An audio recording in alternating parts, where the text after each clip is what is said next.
So students, आज की इस वीडियो के अंदर मैं आपको सिखाऊंगा फोटोशॉप के अंदर आप किस तरीके से यूट्यूब वीडियो का थंबनेल बना सकते हैं और आप किस तरीके से किसी भी दुकान का बैनर या फिर फ्लेक्स जो होता है वो आप किस तरीके से डिज़ाइन कर सकते हैं, वो भी फोटोशॉप के अंदर। ठीक है, फिलहाल जो आज की इस वीडियो के अंदर मैं आपको थंबनेल बना के दिखाने वाला हूँ वो यही थंबनेल है। देख लीजिए ये किस तरीके का यहाँ पे बना हुआ है। तो इसी थंबनेल को मैं आपको आज की इस वीडियो के अंदर बना के सिखाने वाला हूँ। ठीक है, तो फिलहाल के लिए मैं इसे इस तरीके से कट कर देता हूँ और जो वो थंबनेल बना था उस थंबनेल को बनाने के लिए आपको कुछ इमेजेस की ज़रूरत होंगी। तो ये है पहली इमेज जिसे कि हमने उस थंबनेल के अंदर यूज़ किया था। फिर ये है आपकी दूसरी इमेज, इसे भी यूज़ किया था। नेक्स्ट ये ISO सर्टिफाइड वाला जो स्टैम्प है ये भी उसके अंदर मैंने यूज़ किया था उस थंबनेल में। और एक ये सर्टिफिकेट है और एक ये बैकग्राउंड इमेज है। ठीक है, मैं आपको बता देता हूँ ये सारी इमेजेस मैंने कहाँ से ली है। पहले देखो, जो ये बैकग्राउंड वाली इमेजेस आप देख रहे हैं ना, इसको मैंने freepik.com वेबसाइट है वहाँ से डाउनलोड किया है फ्री में। ठीक है, जैसे मैं आपको दिखा देता हूँ, यहाँ पे इसे मैं सर्च कर लेता हूँ freepik.com। ठीक है, ये देखिए ऐसे लिखिएगा FREE फ्री PIK freepik, इस तरीके से आप सर्च कर लीजिएगा गूगल पे। ठीक है ना, डायरेक्ट .com मत लिखिएगा। देन उसके बाद जब गूगल पर सर्च कर लेंगे तो देखिए इस तरीके से वेबसाइट दिख जाएगी, इसे ओपन कर लीजिएगा। ठीक है, इसके अंदर आप जैसा बैकग्राउंड चाहते हैं वो सर्च करेंगे तो आपको फुल HD के अंदर आपको जो बैकग्राउंड है वो मिल जाएगा। जैसे कि मेरे को बैकग्राउंड चाहिए ब्लू कलर का, तो मैं यहाँ पे लिखा ब्लू बैकग्राउंड। ठीक है, देखिए नीचे सजेशन में भी मिल जाएगा आपको। तो मैंने देखिए इस तरीके सर्च किया और देखिए यहाँ पे ये बैकग्राउंड्स इस तरीके से आ गए हैं। और देखिए मैंने कौन सा बैकग्राउंड ले रखा है, ये वाला जो बैकग्राउंड है ये ले रखा है। ठीक है, बाकी बहुत सारे आपको इसमें बैकग्राउंड्स देखने को मिल जाएंगे, जैसा चाहें आप वैसा बैकग्राउंड यहाँ से डाउनलोड कर सकते हैं। ठीक है, याद रखिएगा इसके अंदर फ्री भी है और कुछ पेड भी है। देखिए पेड ये वाले हैं जिस पे ना ये इस तरीके से क्राउन बना हुआ है ना, ये पेड है। और जिस पे कुछ भी नहीं बना है ये सब फ्री है, जिसे कि आप डाउनलोड कर सकते हो। ओके, तो चलिए वहीं से मैंने इसे डाउनलोड किया है। ये सर्टिफिकेट तो आपको पता ही होगा, ये मेरे वेबसाइट के ऊपर एक सैम्पल सर्टिफिकेट पड़ा है तो मैंने वहाँ से डाउनलोड कर लिया। ये ISO सर्टिफाइड वाला जो स्टैम्प है ये मैंने गूगल पे सर्च किया इमेजेस, वहाँ से मेरे को ये मिल गया। ठीक है, और ये फ्री वाला जो आप देख रहे हैं इस तरीके का स्टैम्प, ये लोगो कह लो या आइकन कह लो, ये भी मैंने गूगल पे सर्च कर लिया था फ्री इमेज PNG करके। तो यहाँ पे सिर्फ मेरे को ये फ्री वाली जो इमेज थी ये इस तरीके से मिल गई, जिसका बैकग्राउंड भी ट्रांसपेरेंट था। ठीक है, और मैंने फोटोशॉप का लोगो मेरे को चाहिए था, वो भी मैंने गूगल पे सर्च कर लिया था, Adobe Photoshop 7.0 logo with transparent background करके मैंने सर्च किया तो ये एक इमेज जो है वो मेरे को मिल गई थी। ठीक है, तो अब इन्हीं सब इमेजेस का यूज़ करेंगे और उस थंबनेल को हम बनाएंगे। ठीक है, तो सबसे पहले थंबनेल बनाने के लिए आपको खुद से न्यू इमेज क्रिएट करनी होगी। कैसे करेंगे, फाइल में जाएंगे, न्यू पे क्लिक करेंगे। उसके बाद यहाँ पे आप साइज़ सेलेक्ट कर लीजिएगा, जो साइज जिस साइज़ में आप बनाना चाहते हैं। तो फिलहाल मेरे को 1920 × 1080 पिक्सल्स के अंदर इसे बनाना है। ठीक है, सिंपली मैं ओके के बटन पर क्लिक करूँगा तो देखिए एक इतना बड़ा जो साइज़ का पेज था, फ़ोटो था, वो यहाँ पे आ गया। ठीक है, इसके अंदर सबसे पहले मैं क्या करूँगा, बैकग्राउंड को सेट करूँगा। ये रहा बैकग्राउंड। ठीक है, तो मैं क्या करता हूँ, सिंपल इस बैकग्राउंड को ड्रैग एंड ड्रॉप कर दूंगा इसके अंदर। तो देखो बैकग्राउंड इसके अंदर ना बहुत बड़ा आया हुआ है, देख रहे हो कितना ज़्यादा बड़ा है। ठीक है, तो सिंपल हम इसे छोटा करेंगे। पहले मैं इसे फुल स्क्रीन में ऐसे कर लेता हूँ। ठीक है, तो देखिए अभी क्या सिलेक्ट हो रखा है, बैकग्राउंड सिलेक्ट हो रखा है, मतलब लेयर 1 जो मैंने यहाँ पे ड्रैग एंड ड्रॉप किया था। ठीक है, सिंपल मैं इसमें Ctrl+T बटन दबाऊंगा तो जिससे क्या होगा, ये ट्रांसफॉर्मेशन वाले जो ऑप्शन थे ये मिल जाएंगे, जिससे मैं इसे छोटा कर सकता हूँ। ठीक है, लेकिन ये इतना बड़ा है, मेरे स्क्रीन के साइज से भी बड़ा है, जिसे छोटा करने में काफ़ी टाइम लग जाएगा। तो आप क्या करिए, Ctrl+T प्रेस करने के बाद अब कंट्रोल के साथ 0 बटन दबा दीजिए, जिससे क्या होगा, ये इमेज पूरे फिट इन विंडो हो जाएगी, मतलब आपके विंडो में पूरी फिट हो जाएगी कुछ इस तरीके से। फिर आप इजीली क्या कर सकते हैं, शिफ्ट बटन दबा करके इसको इस तरीके से छोटा कर सकते हैं। इजीली ये आपका छोटा हो जाएगा। और जब आप इसे छोटा कर लें तो उसके बाद आप यहाँ पे जो चेक वाला बटन है इसको प्रेस कर दीजिएगा। ठीक है, तो फिलहाल मैं थोड़ा सा इसे और बड़ा कर लेता हूँ, इतना काफ़ी है, और चेक का बटन दबा देता हूँ। ठीक है, अब इसे फिट करने के लिए स्क्रीन के अंदर फिर से Ctrl+0 का बटन दबाऊंगा तो क्या होगा, ये पूरा फिट हो जाएगा। ठीक है, अगर जूम इन करना है या जूम आउट करना है तो Ctrl+ और Ctrl- आपको पता ही है। ठीक है, तो देख लीजिए ये मैंने कुछ इस तरीके से इसमें बैकग्राउंड सेट कर लिया। ठीक है, अब इसके अंदर मेरे को क्या सेट करना है, वो जो लोगो था फोटोशॉप वाला उसको। ठीक है, तो मैं इसको फिर से छोटा करता हूँ और ये वाला जो लोगो देख रहे हैं फोटोशॉप का, इसको उठा के इसके अंदर ड्रैग कर देता हूँ। तो देखिए ये भी आ गया, ठीक है। इसे मैं यहीं साइड में ऐसे ही इधर सेट कर लेता हूँ, ठीक है। तो जो जो चीज़ें मैं सेट करते जा रहा हूँ उसको मैं यहाँ से कट कर दूंगा, क्योंकि अब इसका कोई काम नहीं है यहाँ पे। इसको भी हटा देता हूँ, ठीक है। ये जो आइकन था इसको भी हमें इसमें इंसर्ट करना था। मैं अगर इसे ड्रैग एंड ड्रॉप करता हूँ तो देखिए ये आ तो गया यहाँ पे आइकन, लेकिन इसके साथ देखिए बैकग्राउंड भी आ गया, लेकिन मेरे को यहाँ पे बैकग्राउंड नहीं चाहिए। तो अब इस केस में हम क्या करेंगे, तो सबसे पहले तो मैं इसको हटा दूंगा, यहाँ से डिलीट कर देता हूँ, डिलीट लेयर कर दूंगा यहाँ से, ये डिलीट हो जाएगा। और इसी के अंदर से मैं इसका जो बैकग्राउंड है पहले वो रिमूव कर दूंगा। आपको जैसे पता ही होगा, बैकग्राउंड अगर आप रिमूव करना चाहते हैं तो इस बैकग्राउंड को सेलेक्ट करना होगा, ठीक है। तो बैकग्राउंड सेलेक्ट करने से पहले जी यहाँ देखिए लेयर में ये बैकग्राउंड है, इसको पहले आप लेयर में कन्वर्ट कर लीजिए। तो डबल क्लिक किया और मैंने इसे लेयर में कन्वर्ट कर दिया, ठीक है, ताकि जब मैं इसका बैकग्राउंड सेलेक्ट करके डिलीट करूँ तो वो ट्रांसपेरेंट हो जाए। अगर यहाँ पे ये बैकग्राउंड में ही रहेगा, लेयर नहीं बनेगा, तो इसका बैकग्राउंड डिलीट नहीं होगा, ठीक है। तो सिंपली अब मैं मैजिक पेन टूल लूँगा और देखिए इसका बैकग्राउंड सेम कलर का है, तो सिंपल मैंने इस पर क्लिक किया और पूरा बैकग्राउंड हो गया सेलेक्ट। डिलीट का बटन दबाऊँगा तो क्या होगा, बैकग्राउंड डिलीट हो जाएगा। और कंट्रोल डी से मैं डीसेलेक्ट कर लूँगा, ठीक है। तो अब देखिए अब मेरे को यहाँ पे ये रिमूव बैकग्राउंड मतलब एक तरीके से ट्रांसपेरेंट इमेज ये मेरे को मिल गई है। तो इसको भी अब ड्रैग एंड ड्रॉप कर लूँगा तो देखिए मेरे को यहाँ पे ये भी मिल गया, ठीक है। कट कर लेता हूँ अब इसको, इसकी भी कोई ज़रूरत नहीं है। इसको भी मैं इंसर्ट कर लेता हूँ, इसका तो वैसे भी बैकग्राउंड पहले से ट्रांसपेरेंट है, ठीक है। कंट्रोल टी बटन दबा के थोड़ा सा इसका जो साइज़ वगैरह है वो थोड़ा सा छोटा कर लूँगा, कुछ इस तरीके से, ठीक है। फिलहाल अभी मैं इसमें सेट नहीं कर रहा हूँ, बस सारी चीज़ें इसमें इंपोर्ट करके रख रहा हूँ जिस जिस चीज़ों की हमें इसके अंदर ज़रूरत है, ठीक है। अब एक रह गया ये सर्टिफिकेट, इसको भी उठा के इसमें ड्रैग एंड ड्रॉप कर दिया, ठीक है। और देखिए ड्रैग एंड ड्रॉप किया तो सर्टिफिकेट का साइज़ बहुत ज़्यादा बड़ा है यहाँ पे, तो वही कंट्रोल टी करूँगा और कंट्रोल 0 बटन दबा के इसे छोटा कर लूँगा और फिर शिफ्ट के साथ इसको जितना छोटा करना चाहूँ उतना छोटा मैं इसे करके चेक कर दूँगा, ठीक है। फिर कंट्रोल प्लस दबा के इसे जूम इन कर लूँगा कुछ इस तरीके से, ठीक है। सो उम्मीद करता हूँ आपको ये सारी चीज़ें सही से समझ में आ रही होंगी। तो चलिए अब इस पर हम काम करते हैं सही तरीके से, ठीक है। तो सबसे पहले मैं यहाँ पे क्या करूँगा, जो ये देख रहे हैं ना सर्टिफिकेट, इसको सिलेक्ट कर लूँगा। तो देखिए जो सर्टिफिकेट है वो लेयर नंबर 5 पे है, तो ये सिलेक्टेड है। कंट्रोल टी बटन दबाता हूँ मैं इसको और फिर थोड़ा सा इसको और छोटा करूँगा, कुछ इतना छोटा। आप सोच रहे हो कि ये इमेज फट रही है, लेकिन ये इमेज फट नहीं रही है आपकी, ठीक है। जब आप इसे सेव करेंगे ना तो ऑटोमेटिकली एकदम आपको क्लियर देखने को मिलेगी, ठीक है। बस इसके अंदर आपको दिखता है कि ऐसा है, बट ये क्लियर ही होएगी, ठीक है। थोड़ा सा लेयर को मैं थोड़ा और इधर कर लेता हूँ, ठीक है। तो ये इमेज यहाँ मैंने सेट कर दी, ओके। इस फ्री को भी सेट करना है तो फ्री को सिलेक्ट कर लेता हूँ। देखिए फ्री वाली लेयर कौन सी है, लेयर नंबर 4, ठीक है। अब मैं इसको उठाऊँगा और यहाँ सेट कर लूँगा, ठीक है। जो देखिए फ्री इसके नीचे आ रहा है, इस सर्टिफिकेट के नीचे जा रहा है, लेकिन मैं चाहता हूँ इस फ्री को इस सर्टिफिकेट के ऊपर रखना। तो सिंपल आप क्या करिए, इस लेयर 4 को उठाइए और 5 के ऊपर रख दीजिए, तो ये ऊपर आ जाएगा, ठीक है। उम्मीद करता हूँ समझ में आ रहा होगा आपको, ठीक है। थोड़ा सा और छोटा कर लेता हूँ इस फ्री को, मैं ज़्यादा बड़ा लग रहा है मेरे को, तो कंट्रोल टी बटन दबा के मैंने इसे छोटा कर लिया। ये जो सर्टिफाइड वाला लोगो है इसको सिलेक्ट कर लीजिए, आप राइट क्लिक करके भी ऐसे सेलेक्ट कर सकते हैं, देख रहे हैं, ठीक है। हो गया ये भी सिलेक्ट। कंट्रोल टी बटन दबा के इसे थोड़ा सा और छोटा करूँगा, इतना काफ़ी है।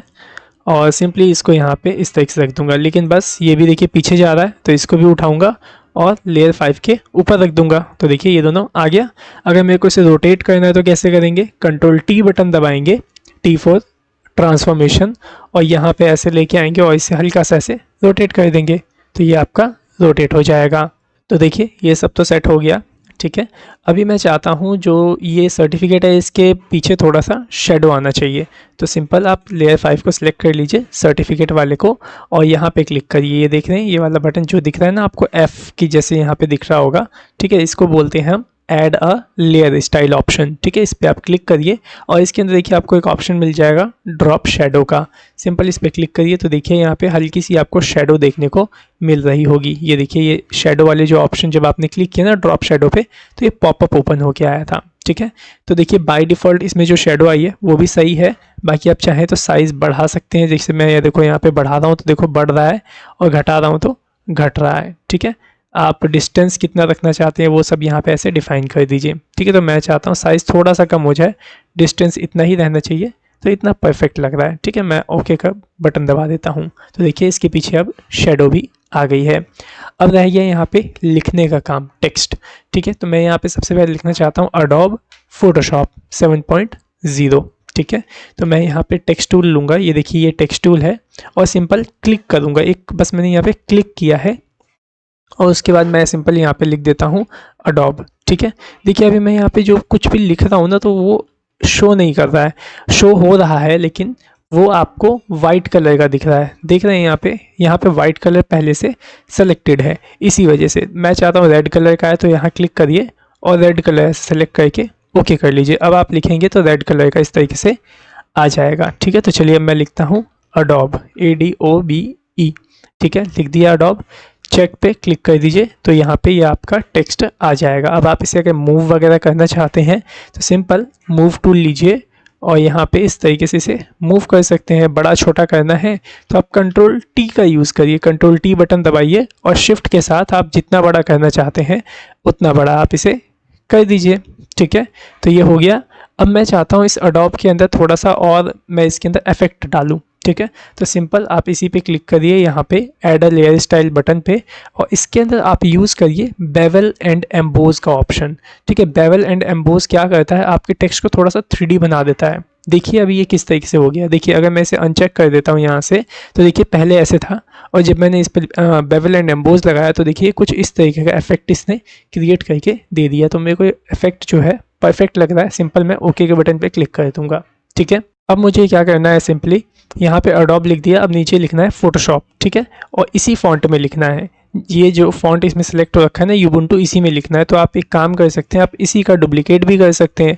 डुप्लीकेट कैसे करेंगे, ऑल्ट का बटन दबाएंगे।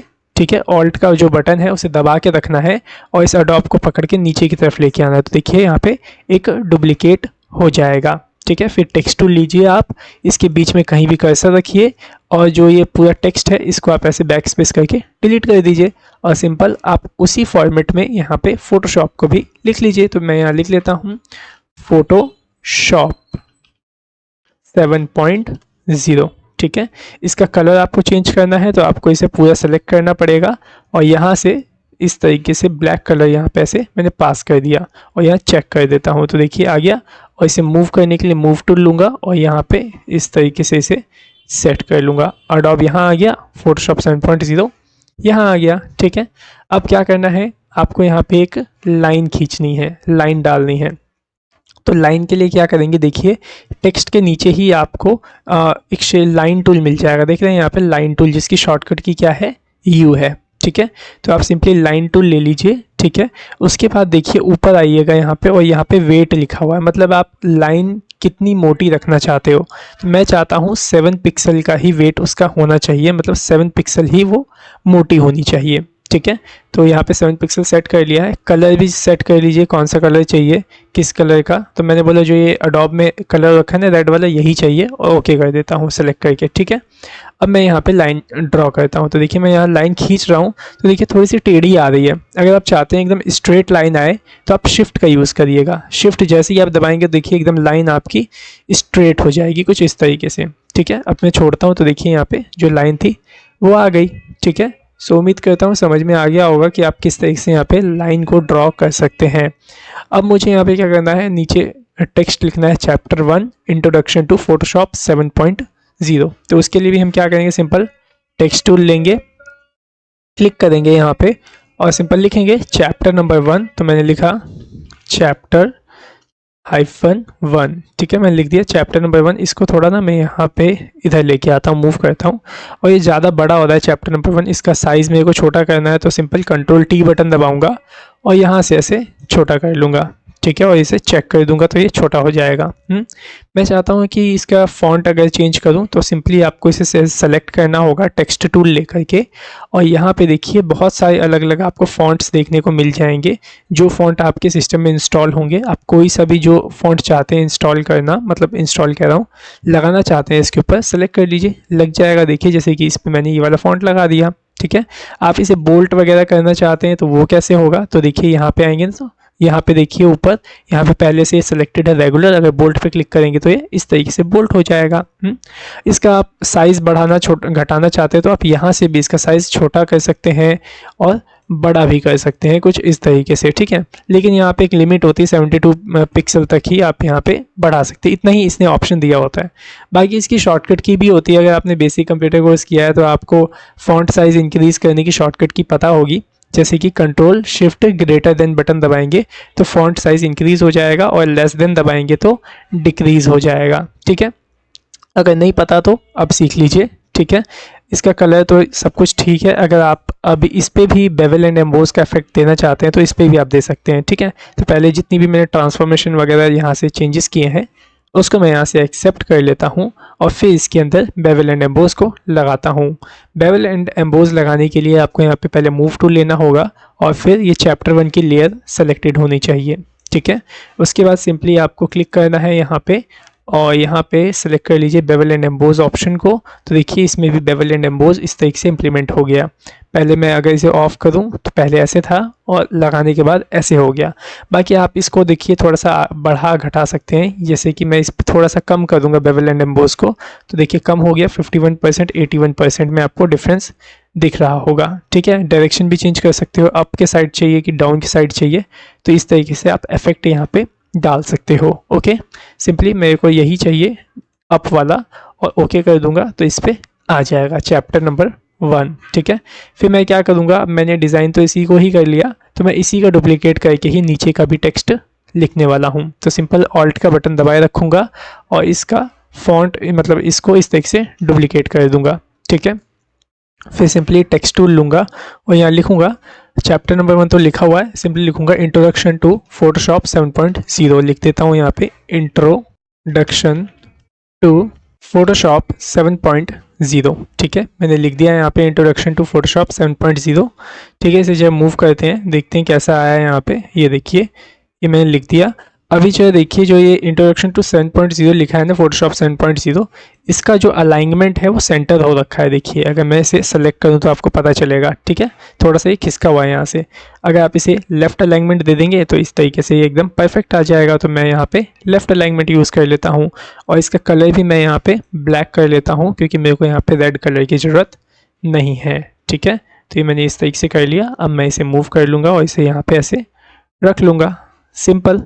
सो उम्मीद करता हूँ कि आपको समझ में आ गया होगा कि आप किस तरीके से इस तरीके के जो थंबनेल्स वगैरह हैं वो खुद से बना सकते हैं, ठीक है। अभी जैसे कि मेरे को यहाँ पे लिखना है फुल कोर्स, ठीक है। तो मैंने यहाँ पे क्या किया था, यहाँ पे फुल कोर्स लिखने के लिए ये जो फ्री वाला आप देख रहे हैं ना सिंपल सा ये स्टिकर, ये इमेज, इसके अंदर से फ्री को हटा दिया था और इसी में मैंने लिख दिया था क्या, फुल कोर्स, ठीक है। अभी ये कैसे किया जरा उसको समझिएगा। तो मैं इसे थोड़ा छोटा कर लेता हूँ, इस तरीके से मिनिमाइज़ कर लेता हूँ और जो ये फ्री वाली इमेज थी उसको यहाँ पे ओपन कर लेता हूँ। सो यहाँ देखिए स्टूडेंट्स, मैंने फ्री वाली इमेज जो थी वो ओपन कर ली, ठीक है। चलिए अब इसको हम एडिट करते हैं। इसको अब मैं फुल स्क्रीन कर लेता हूँ सबसे पहले और यहाँ पे जो ये फ्री लिखा है ना, मेरे को इसे जैसे कि डिलीट करना है, हटाना है। तो इसको डिलीट करने के हटाने के बहुत सारे तरीके हैं इस फोटोशॉप के अंदर। आप चाहें तो ब्रश टूल के माध्यम से भी इसे हटा सकते हैं या फिर आप चाहें तो सिंपली डिलीट करवा सकते हैं इसको, ठीक है। जैसे कि मैं आपको एक बहुत ही आसान तरीका बताता हूँ, ठीक है। तो सबसे पहले आप क्या करिए, यहाँ पे देखिए ये जो आप देख रहे हैं ना, एक फॉरग्राउंड कलर होता है और एक बैकग्राउंड कलर होता है, ठीक है। तो सिंपल आप क्या करिए, जो फॉरग्राउंड कलर है इसको क्लिक करिए और इसके अंदर आप यही वाला रेड कलर इस तरीके से सेलेक्ट करके ओके कर लीजिए। जिससे क्या होगा कि जब मैं इस फ्री वाले पोर्शन को सेलेक्ट करके डिलीट करूँगा या फिर सेलेक्ट करके एक शॉर्टकट की प्रेस करूँगा तो उसमें क्या होगा, यही वाला फॉरग्राउंड कलर इसमें फिल हो जाएगा, ठीक है। चलिए इसे सेलेक्ट करते हैं। यहाँ मैं लासो टूल ले रहा हूँ सिंपल सिलेक्शन करने के लिए। तो ये देखिए मैंने फ्री को इस तरीके से सेलेक्ट कर लिया, ठीक है। ये देखिए अभी कर ही रहा हूँ फिलहाल, ये हो गया सेलेक्ट, ठीक है। अब सिंपल मैं क्या करूँगा, यहाँ पे ऑल्ट के साथ बैक स्पेस जो बटन होता है उसको प्रेस करूँगा। क्या, ऑल्ट दबा के रखूँगा और बैक स्पेस बटन को प्रेस करूँगा। जिससे क्या होगा, जो हमने यहाँ पे फोरग्राउंड कलर सेलेक्ट करके रखा है ये कलर इस सिलेक्शन के अंदर फिल हो जाएगा। देखिए मैंने ऑल्ट के साथ बैक स्पेस बटन दबाया तो क्या हुआ, जो ये सिलेक्शंस थी इसके अंदर यही वाला कलर यहाँ पे फिल हो गया, जिसके कारण क्या हुआ, जो फ्री लिखा हुआ था वो डिलीट हो गया, हट गया। अब जो ये सिलेक्शन है मैं इसको कंट्रोल डी के साथ डी सेलेक्ट कर दूंगा। तो सिंपल, देखा आपने कितना इजी तरीका था यहाँ पे। अब सिंपल मेरे को जो लिखना है इसके अंदर मैं उसको लिख लूँगा, ठीक है। लेकिन इसको लिखने से पहले इसको मैं थोड़ा सा पिचकाऊँगा सर्कल में, ये मैं इसको नहीं रखना चाहता। तो सिंपल कंट्रोल टी बटन दबाऊँगा और इसे थोड़ा सा ऐसे पिचका दूँगा, ठीक है, कुछ इस तरीके से। अब चलिए मैं इसमें लिखता हूँ फुल कोर्स। तो टेक्स्ट टूल ले लिया मैंने यहाँ पे और मैं यहाँ पे लिख रहा हूँ फुल और एंटर प्रेस करके लिखूँगा कोर्स, ठीक है। तो अभी आपको कुछ दिख ही नहीं रहा होगा कि मैंने यहाँ पे लिखा क्या है, ठीक है, लेकिन इसमें आ गया है। और जो भी मैंने यहाँ टेक्स्ट किया है ना वो एक्चुअली रेड कलर में ही हुआ है, इसी वजह से वो दिख नहीं रहा है। तो इसको मैं पहले ऐसे सेलेक्ट कर लेता हूँ और यहाँ से इसका जो कलर है वो मैं वाइट में कन्वर्ट करके ओके करता हूँ, ठीक है। तो ये हो गया आपका, ठीक है। देखो अब दिखने लग गया। लेकिन मेरे को ये वाला फ़ॉन्ट नहीं चाहिए, मेरे को यूबुंटू फ़ॉन्ट चाहिए। तो मैं यहाँ से यूबुंटू जो फ़ॉन्ट है उसको सेलेक्ट कर लेता हूँ, ठीक है। ये देखिए ये रहा, नीचे ही होगा, ये देखिए ये रहा, सेलेक्ट कर लिया। और यहाँ से मैं सेलेक्ट कर लेता हूँ, मेरे को बोल्ट में चाहिए, बोल्ट इटैलिक में। तो मैंने सेलेक्ट कर लिया बोल्ट और इटैलिक। और ये सेंटर में चाहिए, सेंटर अलाइनमेंट। तो मैंने सेंटर अलाइनमेंट यहाँ पे सेट कर दिया, ठीक है। फिर इसे चेक कर लीजिए और फिर मूव टूल लेके आप इसे मूव कर सकते हैं, या फिर कंट्रोल टी करके आप छोटा बड़ा करना चाहें तो वो भी इसे आप कर सकते हैं। तो मैंने इसे थोड़ा सा बड़ा कर दिया और सेंटर में इस तरीके से रख दिया, ठीक है। अब मैं सिंपल क्या करूँगा, ये जो दो लेयर बनी है देखो, एक टेक्स्ट वाली और एक बैकग्राउंड वाली, इन दोनों को एक बना दूंगा, ठीक है। एक कैसे बनेगी, सिंपल है, आप क्या करिए, पहले वाले लेयर को दूसरी लेयर से ऐसे लिंक कर दीजिए और फिर कंट्रोल के साथ ई बटन दबाएंगे तो ये एक इमेज बन जाएगी, मर्ज हो जाएगा ये, ठीक है। याद रखिएगा कंट्रोल ई जो शॉर्टकट की है वो फोटो को या लेयर को मर्ज करने की शॉर्टकट की है, ठीक है। तो देखिए ये फोटो अब बनके तैयार हो गई। अब मैं इसे क्या करूँगा, सिंपल इस वाले इमेज में यूज़ कर लूँगा, ऐसे ड्रैग एंड ड्रॉप करूँगा और इसे यूज़ कर लूँगा यहाँ पे जो हाँ मेरे को यूज़ करना है। तो सिंपल मैं कंट्रोल टी बटन दबाया, थोड़ा साइज़ में इसका अरेंज कर लेता हूँ छोटा बड़ा करके, और यहाँ मैंने इसको इस तरीके से यूज़ कर लिया। सो देखिए ठीक है, यहाँ पे तो वैसे मेरे को लग रहा है ठीक नहीं लग रहा है, थोड़ा नीचे यहीं पे मैं अगर कर दूँ तो यहाँ पे भी ठीक लगेगा फ़िलहाल। तो आप जहाँ रखना चाहते हैं, जैसा सेट करना चाहते हैं आप सेट कर लीजिएगा। सब कुछ आपको मैंने बनाना सिखा दिया है इसके अंदर। अब चलिए, जैसे कि अगर ये आपने फाइनली बना लिया तो सिंपल आप क्या करिए, इसको सेव कर लीजिए। सेव कैसे करेंगे आपको पता ही है, और इसको जो आप सेव करेंगे वो JPEG फॉर्मेट में करेंगे ताकि आपके मोबाइल में ओपन हो सके, और जब आप यूट्यूब पे कोई वीडियो डालें तो वहाँ पे ये थंबनेल के तौर पे सेट भी हो सके, ठीक है। चलिए मैं आपको इसे सेव करके दिखाता हूँ। फाइल में जाते हैं, सेव एज ऑप्शन को चूज़ करेंगे और यहाँ से मैं सेलेक्ट कर लूँगा JPEG फॉर्मेट को, और सिंपल यहाँ पे मैं नाम दे देता हूँ थंब करके, और सेव के बटन पे क्लिक करूँगा, ठीक है। और यहाँ पे देखिए डेस्कटॉप लोकेशन चूज़ कर लेता हूँ ताकि मैं डेस्कटॉप पे से सेव करना चाहता हूँ, ठीक है। सेव का बटन दबाया, ओके पे बटन पे क्लिक करता हूँ। आज ये डेस्कटॉप देखते हैं, तो ये देखिए ये रही फ़ोटो, देखिए थंब वाली फ़ोटो आ गई। डबल क्लिक करता हूँ इसके ऊपर तो देखिए यहाँ पे देखिए परफेक्ट इमेज आपको दिख रही होगी। ये देखिए यहाँ पे देखिए अब कोई भी फ़ोटो आपकी फट नहीं रही है, सही से सब कुछ दिख रहा है। लेकिन फ़ोटोशॉप के अंदर थोड़ा सा ऐसा लग रहा था कि क्लियर नहीं है, बट यहाँ पे देखिए एकदम क्लियर है, ठीक है। सो उम्मीद करता हूँ कि आपको समझ में आ गया होगा कि आप किस तरीके से थंबनेल बना सकते हैं। इसी तरीके से आप कैसे बैनर्स वगैरह बना सकते हैं किसी भी दुकान के लिए, या फिर किसी भी चीज़ के लिए आप बैनर वगैरह बनाना चाहें, पोस्ट वगैरह बनाना चाहें, तो इसी तरीके से आप फ़ोटोशॉप के अंदर क्रिएट कर सकते हैं। बहुत ही ईजी है ये, ठीक है। सो उम्मीद करता हूँ आपको ये वीडियो सही से समझ में आया होगा।